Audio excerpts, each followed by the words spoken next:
Good afternoon. This is Akashvani and I am Valsa Williams with the Midday News.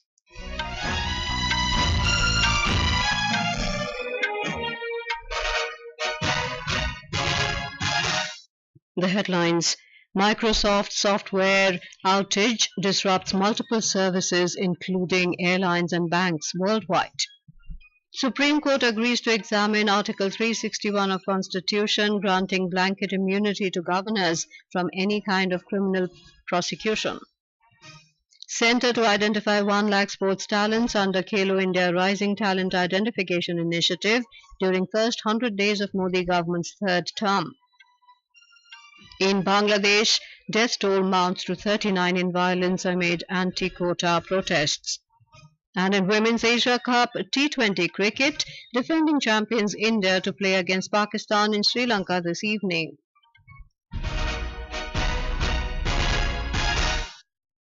Millions of people around the globe have been affected by widespread Microsoft software outage. It has impacted the IT network of multiple businesses, banking services and international airlines worldwide. In India, check-in systems for Indigo, Akasa and SpiceJet airlines are down nationwide. The airlines across the globe reported that their check-in systems are experiencing a global outage since morning.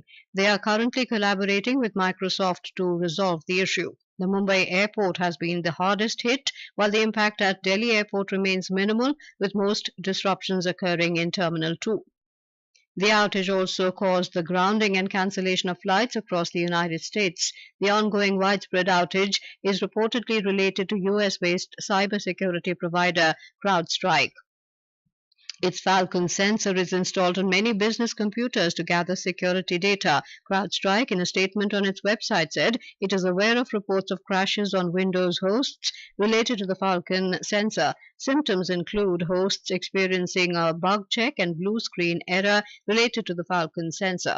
The company said their engineering teams are actively working to resolve the issue. Many users in India as well have reported an outage in Microsoft services on Down Detector. The IT issues are also affecting other countries, with outages reported from New Zealand and Japan.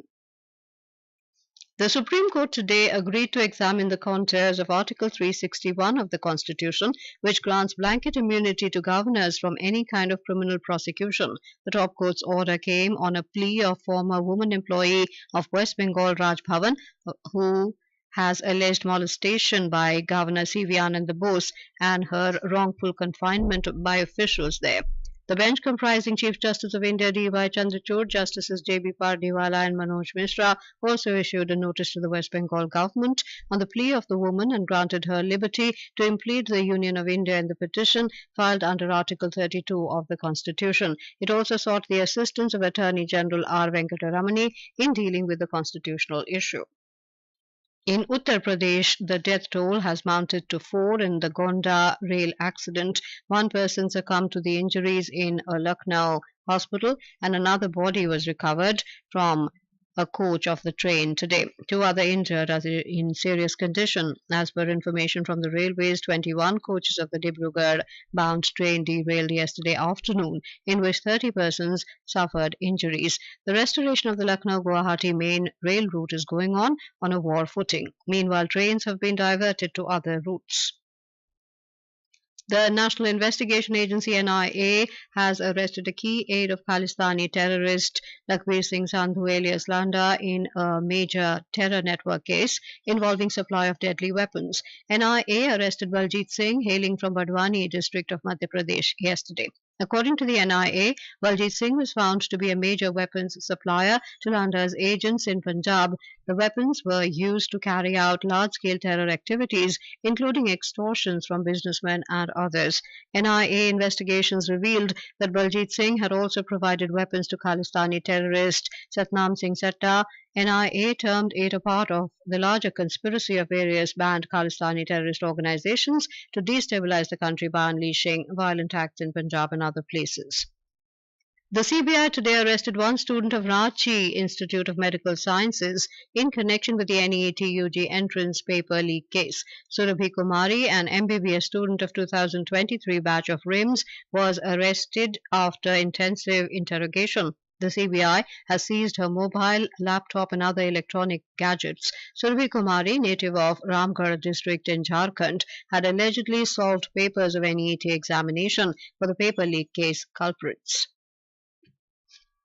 The government will introduce 6 new bills, including the one to amend the disaster management law, in the monsoon session of Parliament beginning next week. Besides the finance bill, the government has listed the Bharatiya Vayuyan Vidhayak 2024 to replace the Aircraft Act of 1934 to provide enabling provisions for ease of doing business in the civil aviation sector.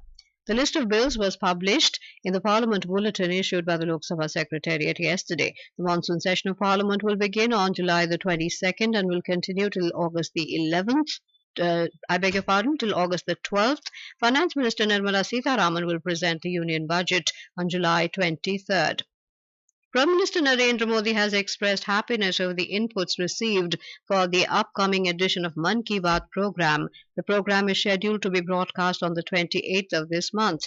In a social media post today, Mr. Modi said he is getting numerous inputs for the upcoming Mann Ki Baat program. The Prime Minister said he is happy to see several youngsters in particular highlight collective efforts aimed at transforming society.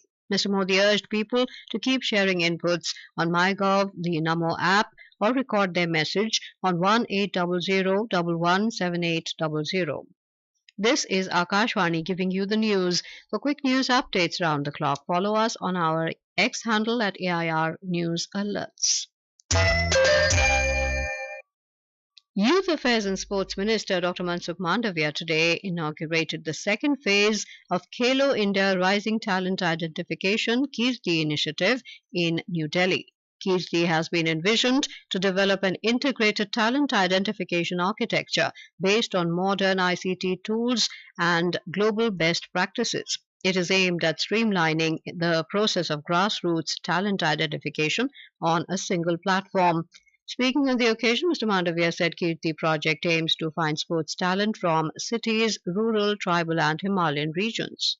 Sports में रही talent उसको identify करना, all type of व्यवस्था देके उसकी skill को develop करने की अपॉर्चुनिटी के साथ कंपटीशन में वो पार्टिसिपेट करे और स्वयं भी आगे बढ़े और देश का नाम रोशन करे। ये लक्ष्य को अचीव करने के लिए कीर्ति प्रोजेक्ट के अंतर्गत टैलेंट आइडेंटिफिकेशन का कार्य चल रहा है। फेज 2 है। प्रधानमंत्री जी ने पहले 100 दिन के कार्यक्रम में तय करा है कि हमें 1 लाख स्पोर्ट्स में टैलेंट को आइडेंटिफाई करना है और उसको अपॉर्चुनिटी देना है। The Kirti project aims to achieve 20 lakh assessments in 2024-25 by onboarding all states. This is also in line with Prime Minister Narendra Modi's vision to take sports to every child in the country through mass participation and ultimately achieve excellence through Khelo India's structured pyramidal programs. Union Minister for Agriculture and Farmers Welfare Shivraj Singh Chauhan has claimed that production can be increased without using chemical fertilizers in farming.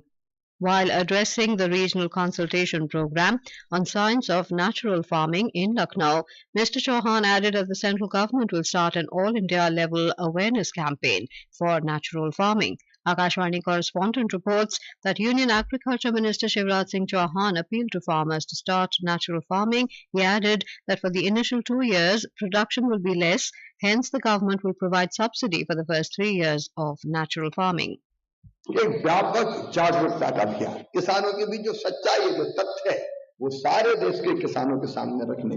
हम कम से कम 1 करोड़ किसानों तक जिनको प्राकृतिक खेती की विशेषता और आज की समस्या उससे अवगत कराएंगे। हम कोशिश करेंगे उनमें से कन्वेंस होकर कम से कम 18 लाख किसानों से निकले जो प्राकृतिक खेती करने का संकल्प। At least 7 pilgrims were killed and another 6 injured in an accident in Maharashtra's Jalna district yesterday evening. A speeding jeep carrying around 14 passengers lost control and plunged into an open well on the Jalna-Rajur highway. The passengers were returning from Pandharpur after completing the Ashadi Wari, the annual pilgrimage. 7 bodies were recovered from the accident site by the police and 6 others were rescued alive. The injured were rushed to the hospital for treatment. Chief Minister Eknath Shinde has announced a compensation of 5 lakh rupees each to the kin of the deceased. He also announced that the government will bear the expenses of the treatment of those injured in the accident. In Bangladesh, the death toll has reached 39 in the anti-quota protests. According to media reports, violence escalated in the country over protests by students demanding reforms in the quota system for government jobs. As a result of the unrest, television news channels in Bangladesh are off the air, telecommunications has been disrupted, and many newspaper websites and social media accounts are inactive. Mobile internet has also been temporarily suspended in the country in the wake of the protests. Law Minister Anisul Haq has said the government is willing to hold talks with the protesters. The Indian High Commission in Dhaka has advised its nationals to avoid local travel and minimize movement outside their living premises. The External Affairs Ministry, in a social media post, requested Indian nationals in Bangladesh to follow the advisory issued by the Indian High Commission in Dhaka. Meanwhile, UN Secretary General Antonio Guterres has expressed deep concern at the ongoing violence in Bangladesh. The UN chief spokesperson said Mr. Guterres is following the developments in the country very closely and urged authorities in Dhaka to work with its young population and find solutions to the ongoing challenges. A team of 3 senior officials and interpreter of Indian Embassy in Russia is on ground in Krasnoyarsk to assist the passengers of Air India flight to San Francisco, which made an emergency landing at Krasnoyarsk last night. The team is coordinating with the airport and security authorities and representatives of the Russian Foreign Ministry to provide all possible assistance to the passengers. In a social media post, the embassy said the team will stay on ground till Air India's replacement plane arrives and takes the passengers on their onward journey. Prime Minister Narendra Modi has lauded Defence Major Lockheed Martin's commitment towards realising the vision of Make in India, Make for the World. CEO of Lockheed Martin, Jim Taiclet, met Mr. Modi yesterday. In a social media post, Mr. Modi said that Lockheed Martin is a key partner in India-US aerospace and defence industrial cooperation. Youth Affairs and Sports Minister Dr. Mansukh Mandavia today said sports will be a key driver for India to be a developed nation by 2047. Speaking at an interactive session featuring India's Olympians and Paralympians in New Delhi, Dr. Mandavia said India has a diverse population with a very high potential. He added that the country can only boost their medals tally with proper support and opportunities, and the government is taking steps in this direction. मैं इतना कह सकता हूं, हमारे खिलाड़ियों की बहुत अच्छी तैयारी है। खिलाड़ी मेंटली तौर पे फिट है, फिजिकली तौर पे फिट है, और जो भारतीय जो पैरालंपिक या ओलंपिक में जो दल जा रहा है, मुझे उम्मीद है बहुत शानदार परफॉर्मेंस, वो अच्छा खेलेंगे। जब हम ओलंपिक पैरालंपिक में जाते तो हमारा सिर्फ मकसद यही रहता, हमें अच्छे खेल परफॉर्मेंस अच्छी देनी है। यदि हम परफॉर्मेंस अच्छी देंगे तो मेडल आएंगे। सभी खिलाड़ियों को पेरिस पैरालंपिक और ओलंपिक में जा रहे हैं, उनको मैं शुभकामनाएं देता हूं। Indian benchmark indices, which initially surged to fresh record highs today, gave up those gains soon in the face of a global sell-off. In the early deal, Sensex hit a record high of 81,587 and Nifty 50 hit a new lifetime high of 24,854. At 2 p.m., the 30-share index Sensex was trading down over 450 points. In Women's Asia Cup Cricket T20, defending champions India will kick off their campaign against arch rivals Pakistan on the tournament's opening day in Dambulla, Sri Lanka this evening. In tennis, Rafael Nadal will face Argentina's Mariano Navone in men's singles quarterfinal of Swedish Open this evening. Nadal stormed into the quarterfinals after registering an easy win over Britain's Cameron Norrie in straight games of 6-4, 6-4. The fourth seed, Mariano Navone, advanced to the round of 8 after defeating India's Sumit Nagal. And now, before we end the bulletin, the headlines once again. Microsoft software outage disrupts multiple services, including airlines and banks worldwide. Supreme Court agrees to examine Article 361 of Constitution, granting blanket immunity to governors from any kind of criminal prosecution. Centre to identify 1 lakh sports talents under Khelo India Rising Talent Identification Initiative during first 100 days of Modi government's third term. In Bangladesh, death toll mounts to 39 in violence caused by anti-quota protests. And in Women's Asia Cup T20 cricket, defending champions India to play against Pakistan in Sri Lanka this evening. For details of these stories and more, log on to our website www.newsonair.com and News on AIR app. And with that, we end the midday news.